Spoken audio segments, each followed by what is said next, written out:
ay rated SPG. Striktong patnubay at gabay ng magulang ang kailangan. Maaaring may masiselang tema, lengguwahe, karahasan, sexual, horror o droga na hindi angkop sa mga bata.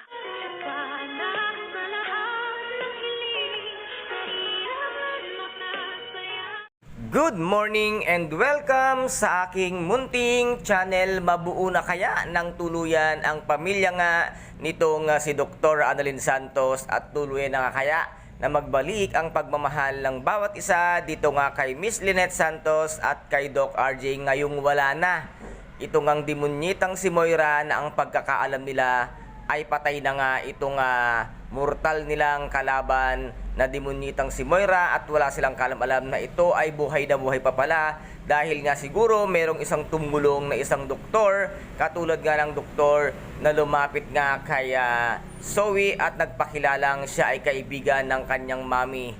Ano kaya ngayon ang gagawin nitong ang si Doc RJ, Miss Lynette Santos at Dr. Annalyn Santos once na malaman nga nila ang katotohanang buhay pa pala ang kanilang mortal na kaaway na walang iba kung hindi nga itong demonyitang si Moira. At dito nga ay nasabi nga dito ni Miss Giselle Tanyag kung kaya't sabi nga niya, buti na lang at hindi ako sumama or hindi ko naisipang dumalaw nga sa burol ni itong si demonyitang Moira dahil ganoon nga ang nangyari na halos saksakin na nga ni Zoe itong si Dr. Annalyn Santos. Ngunit pilit pa rin talagang inuunawa at iniintindi ng ating bidang si Dr. Annalyn Santos ang nangyari nga dahil nga sa depress nito nga bruhang si Zoe at naghahanap ito ng masisisi sa nangyari nga sa kanyang demonyitang si Mami Moira. At dito talaga ay napahanga na naman ng husto itong si Miss Giselle Tanyag dito sa kanyang pamangkin na si Dr. Annalyn Santos at talagang nasabi niyang napakabait at napakabuti talaga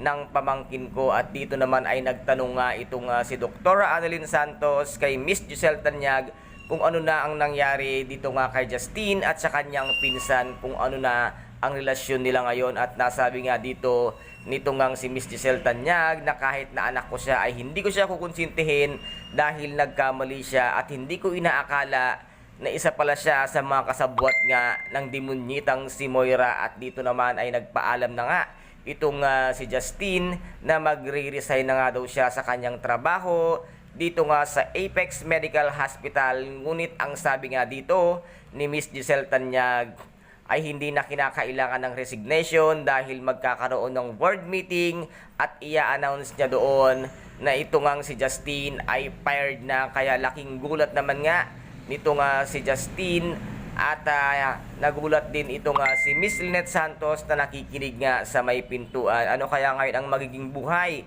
nitong si Justine? Tuluyan na kaya nang iwanan ang kanyang Mami Giselle at tuluyan na kaya siyang makipagkampihan once na malaman din niyang buhay itong ang demonyitang si Moira. And guys, ito po ang ating pakaabangan dito nga sa Abot Kamay na pangarap na kung saan ay napaka-intense at kapanapanabik ang bawat eksena. At kung nagustuhan po ninyo ang aking videos for today, paki-subscribe na lamang po ng aking channel, paki-like and share para maging update kayo sa lahat ng gagawin kong videos.